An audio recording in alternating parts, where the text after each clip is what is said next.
What high level pointers would you give someone working on creating a digital asset protection trust? I would structure it in Wyoming because, again, you're going to get the creditor protection and the anonymity, and mainly the regulation there in Wyoming is extremely friendly for crypto. I would work with an attorney that knows what they're doing, has litigated trusts, has administered trusts, and understands what provisions to put in trust for those situations and isn't just getting started in their career.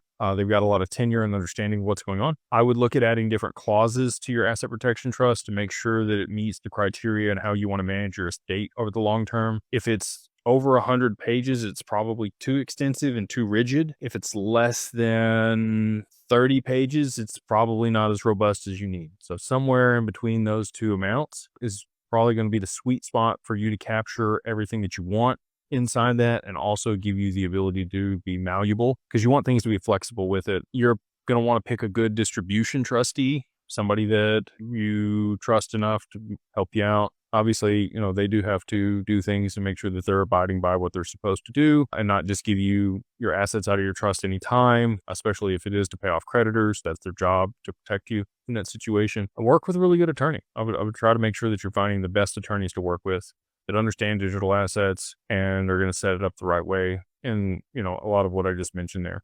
So we do have those attorneys at Digital Ascension Group and Digital Family Office. So if you need somebody like that, if you've got a couple million in crypto and you want to go ahead and set up an asset protection trust to make sure that everything's protected and your family is set up for the long term, we would love to work with you in that.